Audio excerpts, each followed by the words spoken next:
So, you have a crippling addiction to video games, right? I mean, what kind of person clicks on a video recommending 24 games?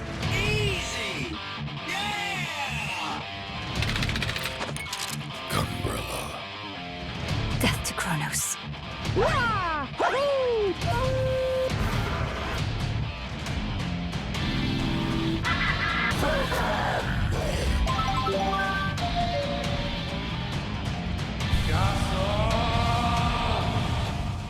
Well, actually, I'm probably way worse.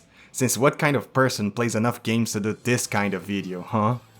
Yes, throughout all of 2024, I actually played more than 34 games. Sorry for clickbaiting you with the 24, you understand me, right? Like, the title looks way much better that way. And so, here it is, a list with almost all of them, with a brief review to see if it catches your interest. And because if they weren't brief, we would be here until 2026. Just to be sure everyone understands me, this list contains games from any possible year, but all of them I played during 2024. So, let's start with the list. Bomb Rush Cyberpunk, a game heavily inspired by Jet Set Radio but that can find its own foot in the industry by possessing some unique art and some good level designs. Who will be interested in this game? I think if you enjoy some fast platforming levels and to some degree a little bit of puzzle mixed with platforming, this game will be for you. This game utilizes a lot of different grind objects to form really complex tracks and levels for you to explore. And you'll want to explore, especially to find all the places to put your collection of graffiti, and also to finally reach some customization options like the color of your character or bike. And trust me, they will challenge your abilities to see if you can truly reach it.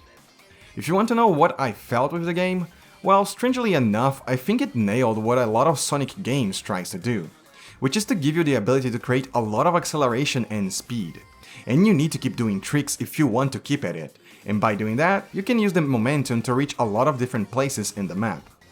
Also, the game is truly an interactive art, because every piece of graffiti and music was made by actual artists they contracted for the job. This game is almost the definition of an interactable soundtrack, as it elevates the gameplay a lot. I recommend it especially if you like fast platformers. Scarlet Maiden. Yes, if you are questioning if this is a hentai game, yes, it is. Do I recommend it? Hell no. But I would feel wrong not including it since it was a game I played it and beat it. No, not my meat, but I did beat it in 2024. Okay, long story short, I have a prejudice towards hentai games, because I believe they are fastly made garbage to capitalize over horny people. But my mind told me, what if your prejudice is preventing you from giving good games a chance? So, following that idea, I searched the best hentai game I thought I could find, and played it. Scarlet Maiden is nothing impressive. It's a roguelike with different skills and things, and basically each enemy you defeat, you can finish it by having sex with it.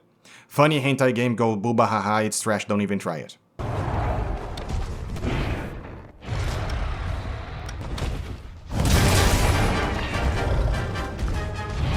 Monster Hunter World. Well, the good thing is that the game already explains what it is by its title. So, what is this game about? Hunting big monsters. So you can create gear from those monsters, which in turn allow you to kill stronger monsters, and then create gear from them and rinse and repeat. It's Hunting Simulator 2018, but through the lenses of the Japanese. So, to who I recommend this game? First, to people who cannot run Monster Hunter Wilds, and second, to people who like the combat of Dark Souls and other action games, but also enjoy playing MMORPGs. Really, the game is just joining a bunch of nerds to study a specialized build to deal with a monster. Then you learn what part of the monster is weak to what attack, and what part you need to break to drop the materials you need to craft other gear.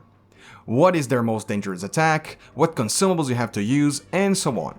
Really similar to how you approach a lot of raid bosses in MMORPGs. The only difference is, while other MMOs tend to go for that Excel gameplay, where you're just typing on your keyboard, Monster Hunter goes for something akin to a fighting game, where you have a light and heavy attacks and different combos you can execute by stringing in different buttons. And there are also a ton of different weapon types that play in different styles, just like how you would choose a class in another MMORPG. And also, each armor you use gives different passives and skills, and you can also suck gems to customize even more your passive effects. Yes, I don't need to say it, I love this game. There's a 30-page script that might see the light of day just for this game alone. And my 50-minute video for Yakuza 3 had like 14 pages at most, so you can imagine how much I can talk about this game. Go play it or go buy Wilds, which is the sequel launching shortly. Dragon's Dogma. Dragon's Dogma is Capcom's attempt at making a Dark Souls mixed with Elder Scrolls. I would recommend this game if you want a more active combat than base Skyrim, not modded, where even the way you use spells and ranged attacks are super engaging, and that melee combat also allows you to climb onto monsters and sever some of its parts. Yes, Capcom also develops Monster Hunter and Dragon's Dogma, that's why. But my opinions on the game are not that favorable. The combat was cool but felt repetitive after some time. The story is decent, but games like Dark Souls and Elder Scrolls did it better. So personally, this feels like a lukewarm game that tries to mix my favorite things, but fails. So at that point, I'm left better to just go play all the other games that I've mentioned, that served as inspiration.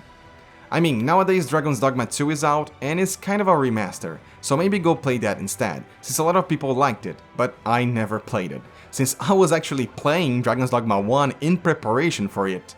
Then I beat it, and then I just felt like it was a boring experience.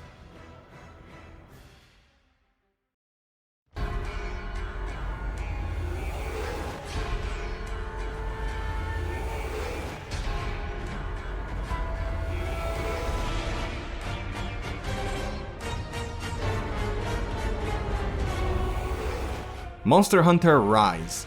Well, Monster Hunter Rise is the same thing I told you about Monster Hunter World, but if it was made by the neurotypical. Just kidding, this is a solid game, but not much to my liking. It differs in the way it handled the combat and monster designs, since both didn't feel that much grounded, with you and the monster attacking too fast and with hardly the same feeling of impact. And the monsters were way more fantasy than reality, which is fine, just not to my taste. It can be interesting if you think Monster Hunter World was a little bit too slow. But to me, World already had the perfect pace in regards to combat, so hard for me to recommend it over World.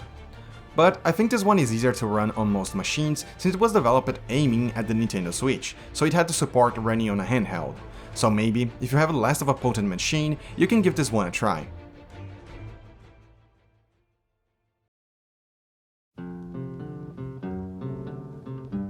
Fallout 1.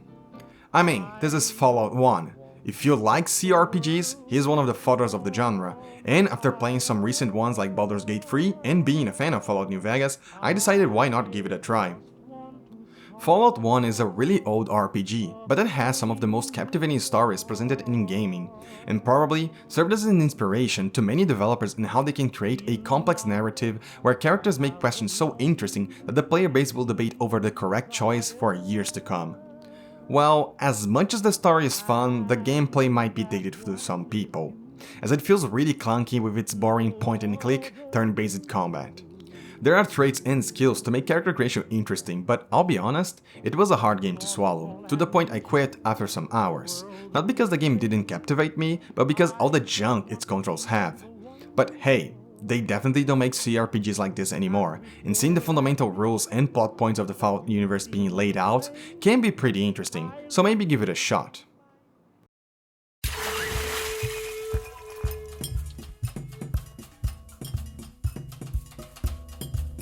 Root. I played Root because I have no real life friends, so I must play a board game on my PC. Not kidding, Root is an actual board game, and a pretty good one at that. It has different factions for you to play as, each one focusing on different strategies like building, expanding, holding strategic positions, doing blitz attacks, completing missions, and so on. I don't know how to sell a board game to you, since it feels like I would have to explain a lot of the rules for the game to make sense, but I've played a ton of board games and I think this one is a banger. Maybe this is the Warhammer 40k, but socially acceptable, since we have all the insane different factions and figures attacking each other, but it's not dark green.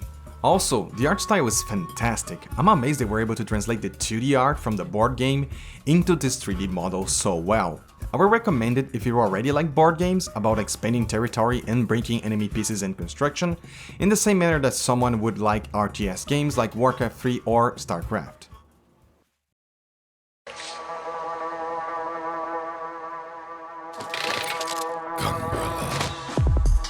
Gumbrella. Gumbrella is a good action platformer with an amazing story and a fantastic art style to back its emotional side. It has tight and fast controls, since for most of the game you need to dodge bullets and get close and personal to hit your shots. And the game can ease your movement by providing dashes, guards, high jumps and a slow fall. And you better use them since you don't have a lot of health, so avoiding damage is a priority. If you want a personal opinion, this is another one for the list of I have a strip done but lost the desire to record it. Gumbrella is a game that I have conflicting feelings about. The game is beautifully done, has a good story, it's cheap and is not that long, allowing you to beat in 1 to 2 days, and has some interesting gameplay designs. My real problem is that the game never feels like it focuses on its strength, and rather dilutes by adding too many things. At first, you have a dash that can stun enemies and a shotgun attack, both things that go well together. Imagine dashing around and into enemies to stop their attacks, and you are incentivized to get close to hit your shots with the shotgun. But as the game progresses, you have a block that negates all bullets and special ammunition that changes your bullets to more long-range projectiles, allowing you to play from afar and breaking the once synergistic gameplay it had. Also, I originally bought this game because a lot of people were somehow comparing it to Celeste. This is not Celeste. I don't know how reviewers even brought it up, because the game barely does anything interesting with its movement system or platforming wise. Its main focus is in its combat. But hey, I recommend it. The combat was fun enough to make me engage with the game, and it's really cheap. Also, the game feels like a labor of love, even if I feel like it could have done better with its concepts.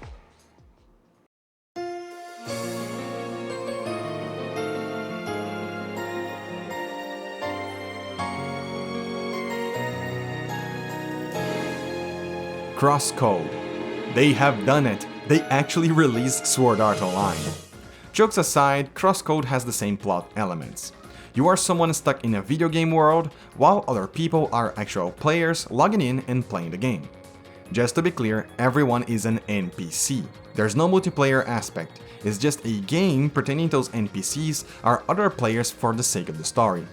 And you are a silent protagonist, which is super interesting because it has a reason and it allows for interesting situations considering it's supposed to be an MMO, so interactions between players are important. I can't spoil the story of the game as it's really fun, and because it is about being trapped inside a game.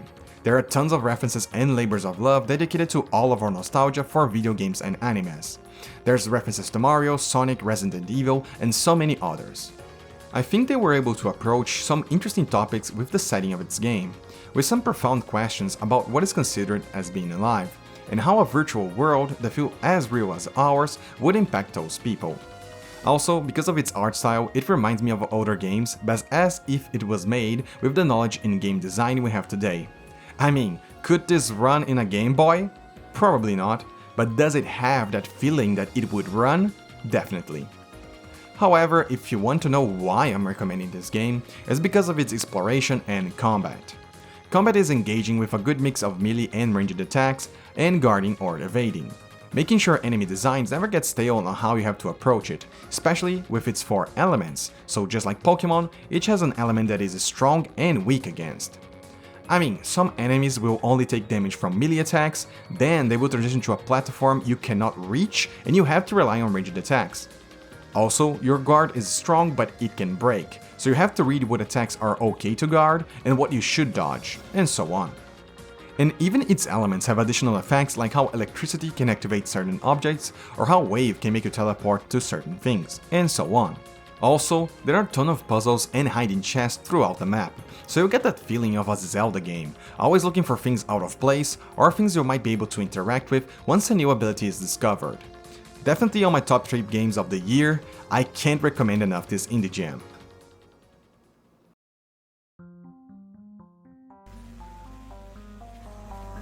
Well done. Here come the test results. You are a horrible person. That's what it says. A horrible person. We weren't even testing for that. Portal 2. Portal is a very nice puzzle platformer that gets even better if you have a degradation kink. But for the record, you don't have to go that slowly. Waddle over to the elevator and we'll continue the testing. This game is definitely on the list of games you must play, but I never gave it a try. And yes, it's really good. I think Portal made the puzzle genre be taken way more seriously. While before it was seen as a genre for kids, especially to incentivize them to use their logic and creativity, Portal came and showed that games can challenge the abilities of adults, especially when put in an environment that cannot be comprehended by real life. I mean, last time I checked, portals don't exist, so no one has a familiarity that would trivialize the challenges being presented, and so it pushes the boundaries of our critical thinking and problem-solving abilities.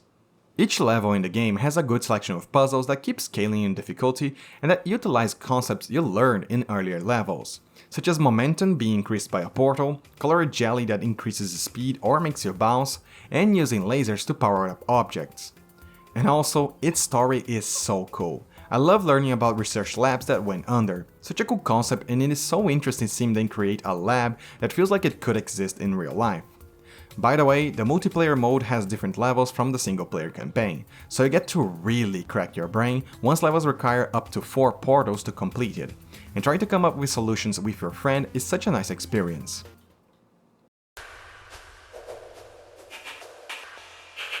Mirror's Edge.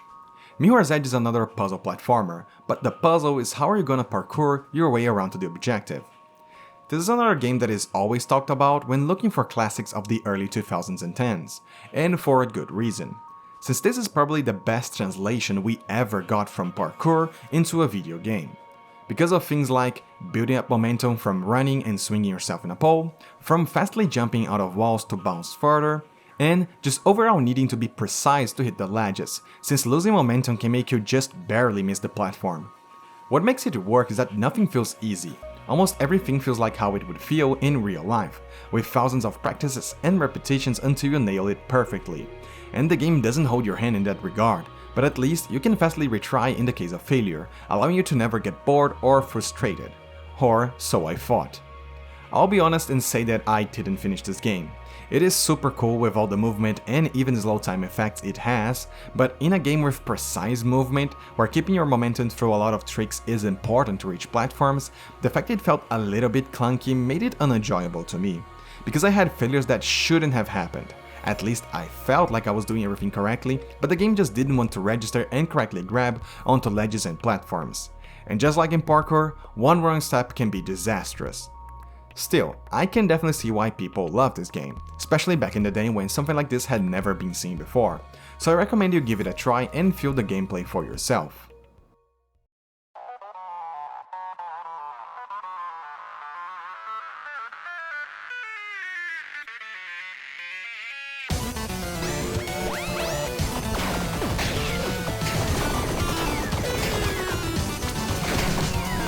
Tiny Rogues.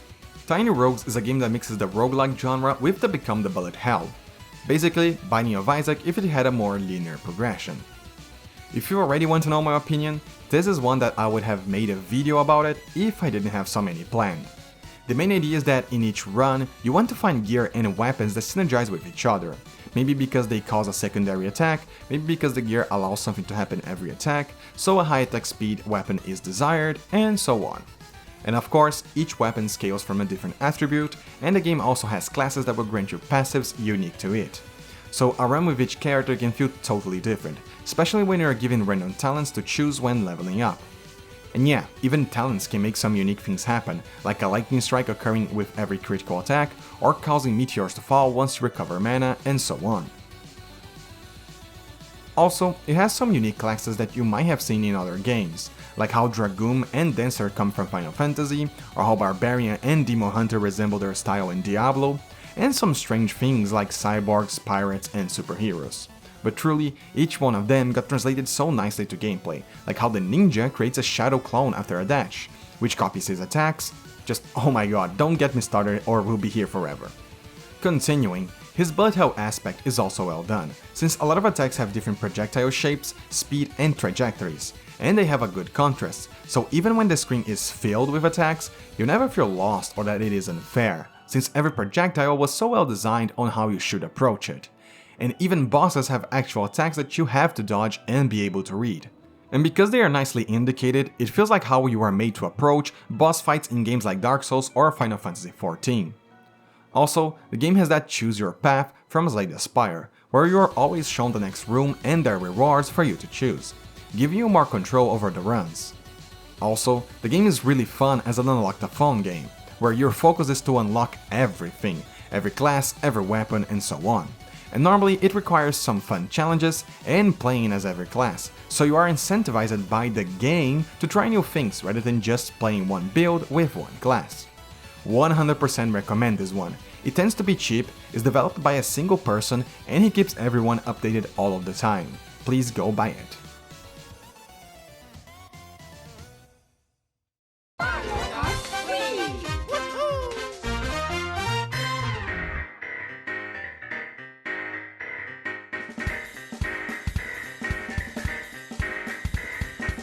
Mario Kart Wii.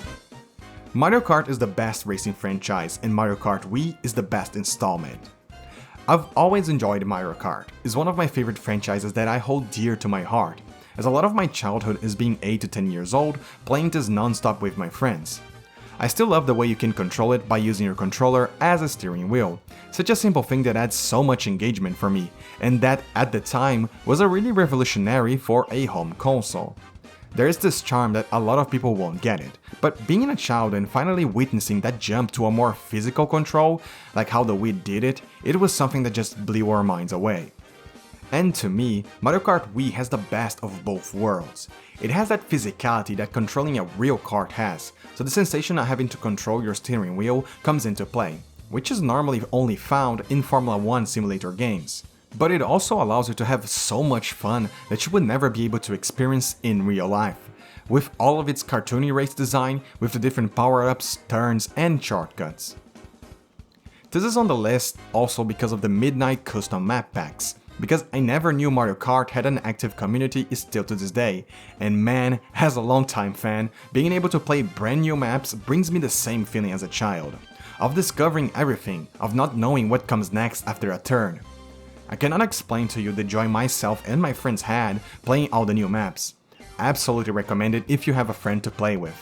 Though it's not that accessible, as it is a Wii game. Also, this is a mandatory experience. If you never played this game, please play it at least once in your life.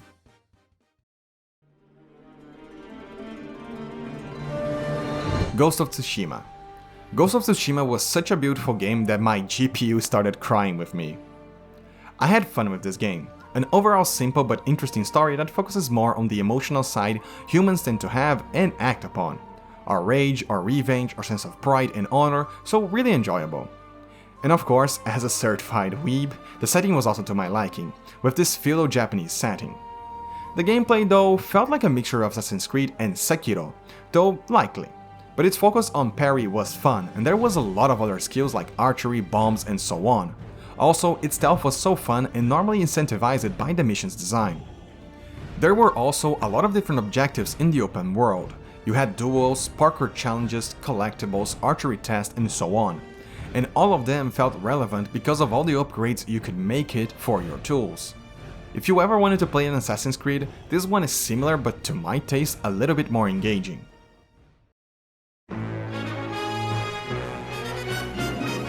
Mario Galaxy. I don't know if you will believe me, but Mario Galaxy is the first Mario game I've ever completed, and I'm 25 years old. This one is a banger, and trust me when I say that because I normally despise pure platformers. This one though, every world had an amazing design, both thematically and mechanic-wise, with some power-up puzzles and bosses that made me have so much fun than a lot of other complex games. I mean, there's like a bee world and you get to fly and they have like a lot of honey that you can stick yourself into. Just the amount of concepts they were able to pack into each map that just feels so interesting to play, while not detracting from the current theme it wanted to provide. It was so fun. Yes, don't dismiss this game just because it looks like it was made for kids, because there are some unique experiences you will only have with this game. Also, it was kind of short, took me about 3 days to do every level and additional star. So, it's a good game to chill a little bit. It's a game to just have fun, just like when we were children. And the fact each level has more than 1 star, it makes you revisit those maps but approach in a different manner. Maybe one level you'll first have to do a dolphin race, but the second time around you get to swim and dive to search for secret stars. If I have to be honest, this feels like a blueprint to what they would eventually do with Mario Odyssey, but with even more motion control.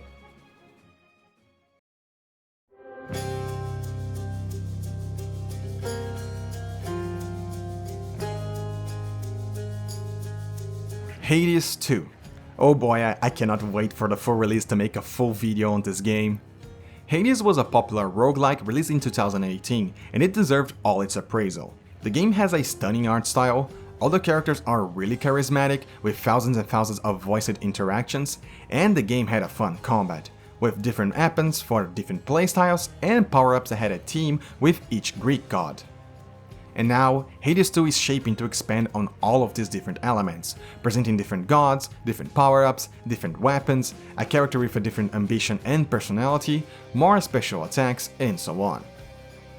The game still plays the same. As you advance in each level, you get rewards that affect your run, as you collect powers from the gods to affect each one of your abilities, like something to change your dodge, your light attack, your throw attack, and so on.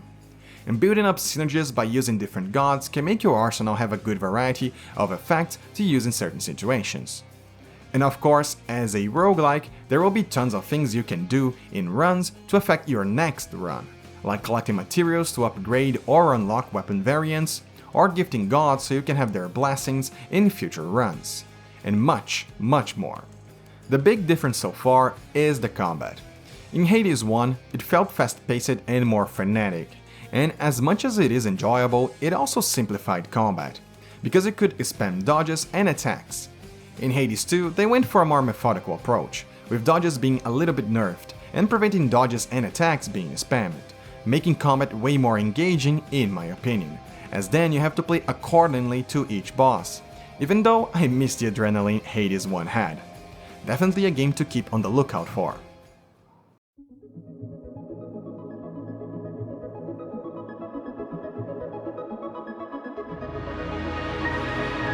Tunic. The best Zelda is not even a Zelda. Jokes apart, Tunic is a game really reminiscent of old school Zelda, with its top-down view and simplified combat, but don't let the game deceive you for being a simple game. Combat is engaging, with its different abilities and dodges, but where the game shines is in its exploration. Do you like the fact you can explore everything in Zelda games? Because you will always find a chest inside a bush, a breakable wall using bombs, a ledge you couldn't get to before, a heart piece hidden just off camera, and so on? So Tunic is the best game in that regard. The game nails the feeling of being dropped in an unknown world, since you can't understand its language, and you'll suffer with a lack of directions. But as the game goes on, you collect certain things that will expand your knowledge on how the game works, and where you should be going. Treasures are going to be hidden in plain sight, but only after you acquire certain informations that things will finally click for you. It's as if the entire world is a puzzle, with thousands and thousands of hidden messages, and once you start understanding the secrets, you change your entire perspective on the game. Sorry to say in this cryptic manner, but explaining the game would spoil it, as rather than just a game, this feels like a unique experience you can hardly find in any media. Especially since it requires you to play almost like a detective, looking for little clues and things that look out of place. So I'll highly recommend picking this one up, especially if you like Zelda or some Metroidvanias like Hollow Knight, since the focus on exploration is the biggest one.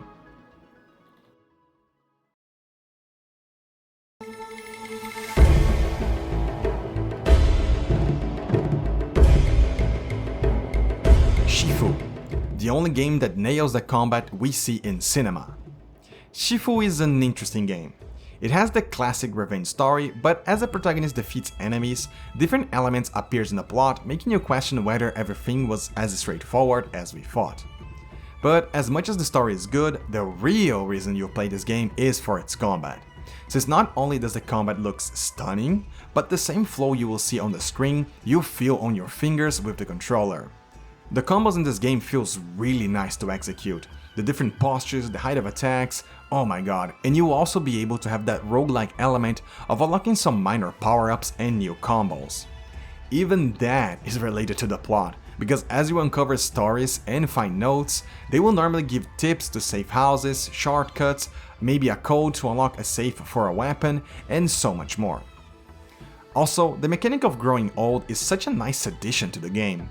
It's a niche mechanic that you hardly see executed in games, so seeing it even playing a role in gameplay feels so good.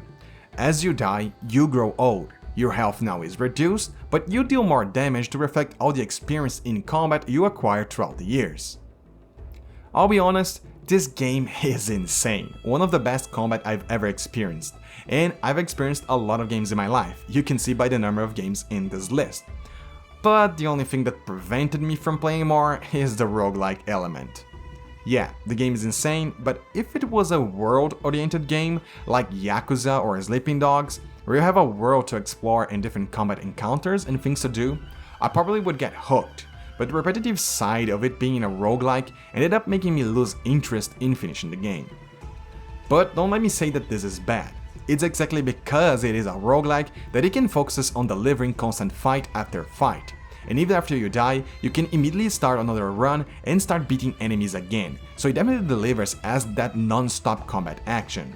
So go try it, especially on sale.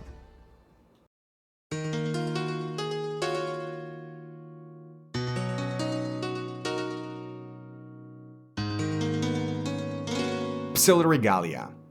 Be real with me, you swear you never saw pseudo-regalia on your timeline before? Huh? Yeah, I won't lie, I got invested in the game because of the goat lady. But the game is good, though a little bit underwhelming. The story of the game is nothing impressive, and there are hardly any combat encounters that I remember, but the game shines on its impressive 3D platformer with tight controls and a good arrangement of movement abilities, and especially that little Castlevania seasoning where areas are taunting you to come explore, but that you can't since you haven't unlocked the ability to reach it. So the game makes sure in keeping you curious. I mean, the game feels like it was a demo to Castlevania Symphony of the Night for the Nintendo 64, but where you play as Alucard for Sona. It is a short experience, but an enjoyable one. I'll recommend it especially and only on a sale, because except for the platforming side, the game really lacks in other attributes. And the developer has not posted an update about what's coming next for the game. So I'm guessing this is the complete experience? Overall enjoyable, but if you want a game with similar platforming, but rich in combat, or if you are not a horny furry, go play Ultra Kill.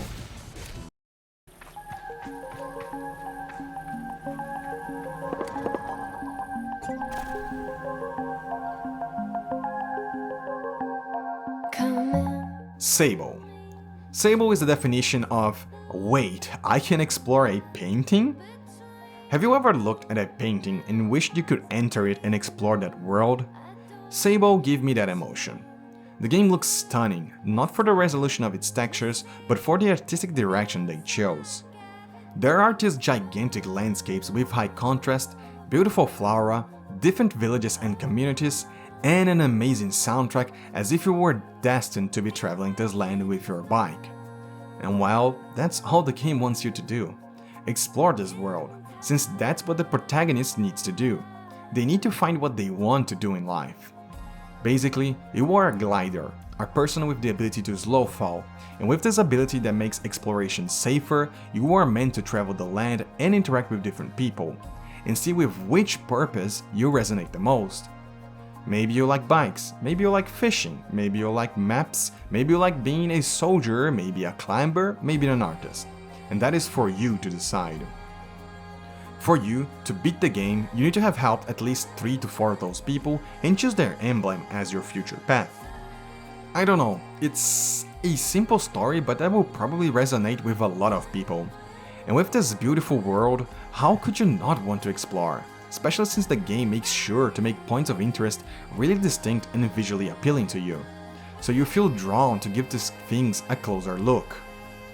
Also, this game follows the Breath of the Wild mentality, giving the player the ability to climb anywhere they want, but giving them a fast way to go down, since once they climb to the top, there will always be something begging for them to come explore, and they will waste no time jumping from there and already gliding towards its destination. Please, play this game. We need more games that feel like an artistic experience.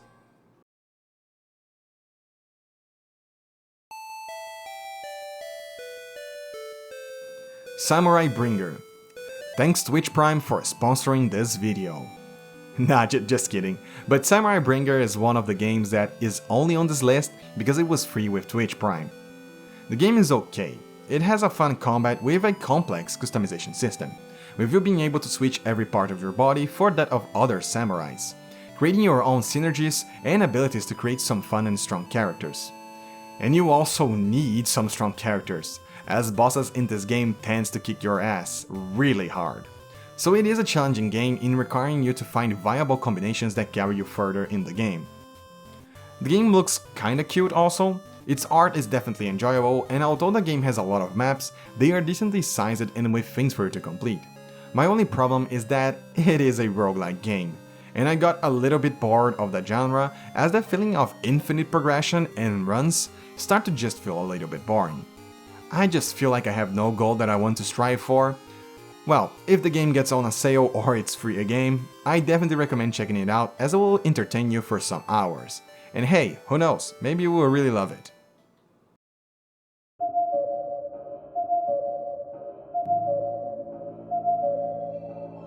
Animal Well.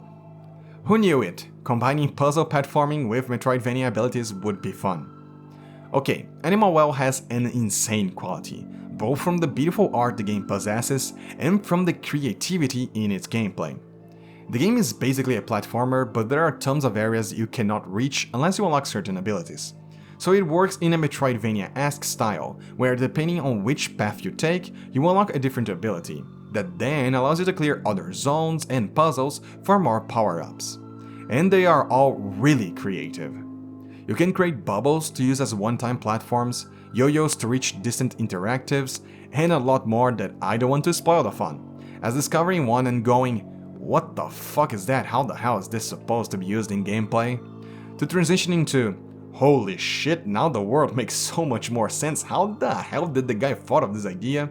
It's an incredible feeling. The game is also short if you want a casual game, but it is also one that possesses tons of secrets for you to hunt. So if you end up really loving the game, it can last much longer than a normal playthrough. And trust, those secrets are really hard to uncover. I would even say that half of the fun is reading the environment and seeing all the clues the developer laid out for you, that you would normally have ignored as just being an artistic choice for the level. I 100% recommend this game, even if it doesn't have a sale, because it was really cheap the last time I looked. Too bad they lost Game of the Year to Super Mario 2, baby! Yakuza 3. I think if I speak more about this game, you guys are going to beat me up, so just check my 50-minute video on the game. I love it. The game tends to be joked and hated upon for being the worst in the franchise, but I genuinely love this game. More than Yakuza 1 and 2, I'm sorry to say that.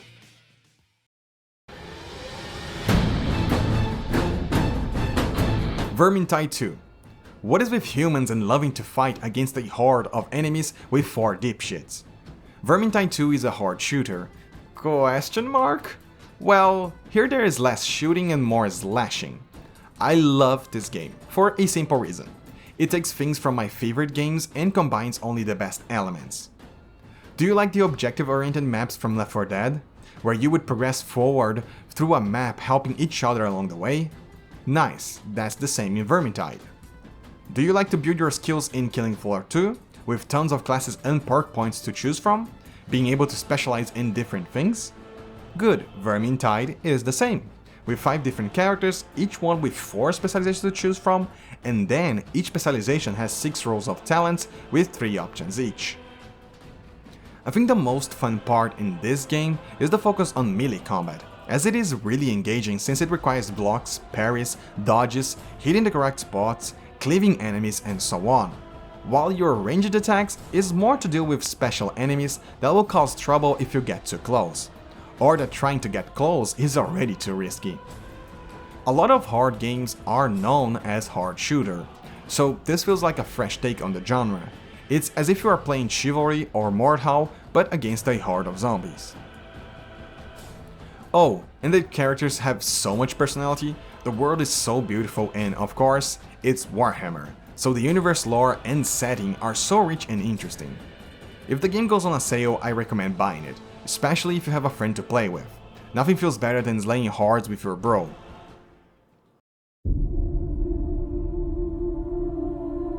Path of Exile.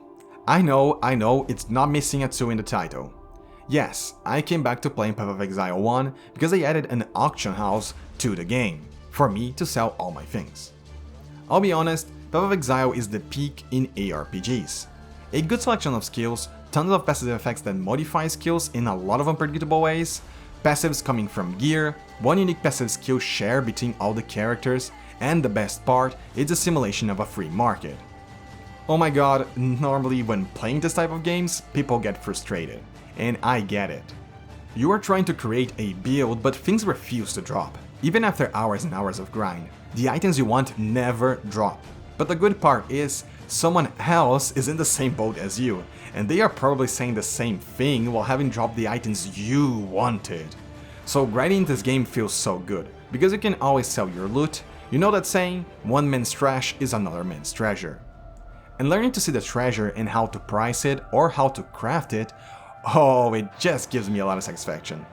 But let me be honest, you don't need me to tell you about PoE. It's a gigantic game that I can't explain in this reduced format.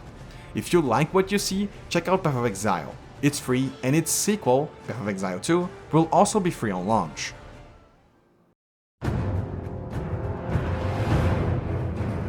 World of Warcraft War Within. Well, with all the drama going around, I think I don't need to tell you about World of Warcraft either. Just know a certain someone, myself, already did a video recommending the new expansion.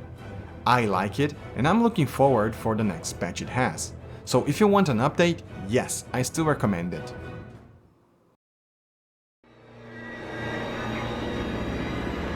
Ruin has come to our family.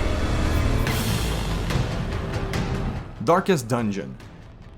You and your homies get locked up in the Goth Mummy basement. Darkest Dungeon is an old but gold game, and this was my first time playing it with mods. 11 out of 10. There are so many waifus for you to download it and play as. Perfection. I lost count of how many I downloaded. Jokes aside, Darkest Dungeon is a hard strategy game, where you select your team of 4 to defeat nightmarish abominations, to retrieve loot and make your base stronger, so you, in consequence, can make everyone else stronger. I love the party management in this game, and I tend to hate turn-based games. But this game made this genre grow on me. Arranging the positions in your party, knowing which character can deal with different ailments better, what classes can synergize by someone else's attack, what items you need to take with you in certain maps, and so on. Just feels incredible, especially when every class is so unique when compared to other games.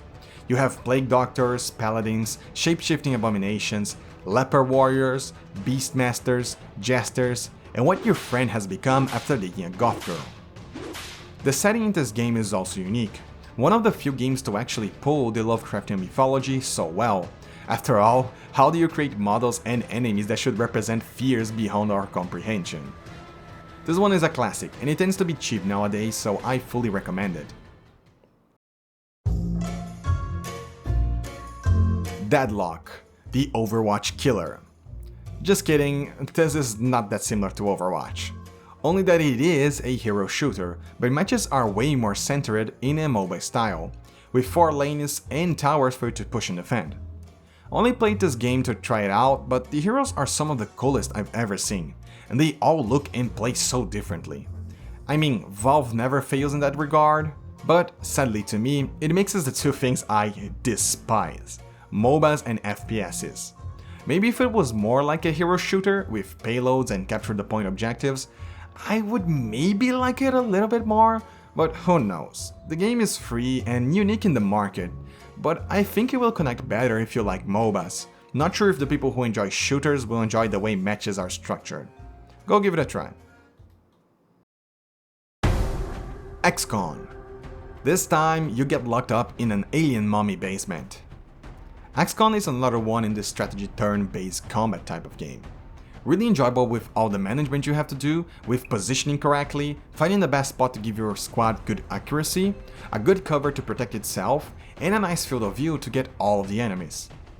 I love this game, but I just couldn't create any momentum to get hooked onto it. The story is decent, there are plenty of different soldiers and things for you to specialize into, there's base building and so on. But I don't know, the game just felt too hard, at least for me, because there is a lot of roll of dice in this game. But rather than having fun with that, I don't know, just felt stressed. but lowering the difficulty just made it way more casual that I didn't feel challenged. So I don't know, the difficulty was good, but I also felt I was losing a lot of progress all of the time, and I just couldn't be bothered to dedicate that much time to grinding in this game. I know this is loved by many people, definitely give it a try, but hard for me to recommend it. 9 Souls. 9 Souls is where Hollow Knight met Sekiro and had a baby. No, I'm not gonna talk more about this game. It is my next video, so I will sell the game the exact same way it was sold to me. It is as if you are playing Hollow Knight, but the combat feels closer to what Sekiro is. If any of those two games interest you, then 9 Souls will also interest you. If you want to know more, then just wait for my video. One of my favorite games from last year, it is only losing to Tonic.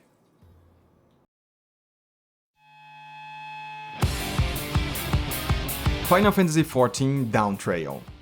The game where you go if you want some of the best fights an MMORPG has to offer, but don't want to listen to 30 grown men crying in your raid group. Or if you want to erotic roleplay with furries. Jokes aside, Final Fantasy XIV is a fantastic MMORPG. The part about having some of the best fights I've ever seen in an MMORPG is true. As someone who loves bosses having complex mechanics, this one is one of the games that has tons of them. But they all feel so fair, because the visual and audio telling each one of them does is so recognizable that it just feels amazing reading them before they occur. And it's so much better than looking at an add-on to tell me what comes next, because then I feel like I'm actually reading my opponent. Though, can I recommend it? It's not that expensive, but the game is really long, really long, until you get to max level.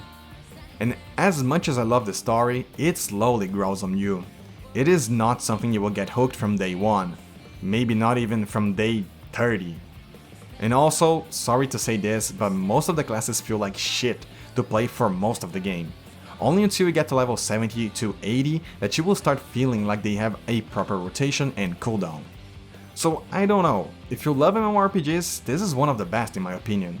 But if this would be your first one, I am not sure, Chief. I think it would be too much for you to enjoy it. Marvel Rivals. Okay, this is the real Overwatch killer. Who would have thought that people would actually enjoy hero shooters once more, since failure after failure kept showing up in this game genre. But I guess having an insane hero selection at launch, a healthy amount of updates every month with new heroes and maps, having characters with familiar and interesting themes. I mean, this one is more of an achievement in Marvel's part, but translating it nicely to gameplay was the developer's part. They also have hero synergy, which some people hated, but to me, I love it, since I'm normally indecisive when playing a new game, so just selecting the ones that would give benefits to my team helps my brain test new characters and finds the ones I enjoy the most.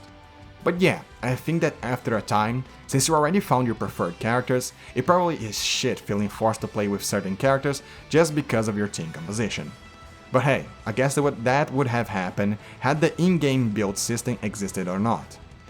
Because synergies would always exist in my opinion.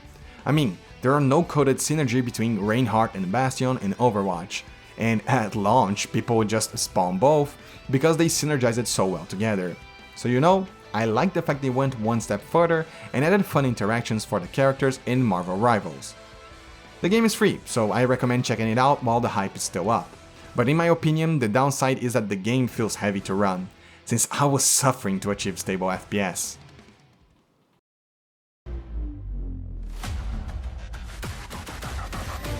Delta Force. If you were born in the late 90s to early 2000s, I would guess that Battlefield 3 and Call of Duty Black Ops 2 were some of your favorite games, and well, Delta Force feels like a good successor to it. Oh, what do you mean I already recommended this game? The game has matches of 32v32 players, some cool maps, operators with different abilities, and fun gunplay. Every map gives a feeling of being in a real-war scenario by the amount of bullets and screams filling your ears, and the destructible environment to be the cherry on top. If you want to know more about the game, you can check my video, but the game is free, so you might as well just download it and give it a try for yourself, if FPS games are your things. Okay, Overwatch 2 was the real Overwatch killer.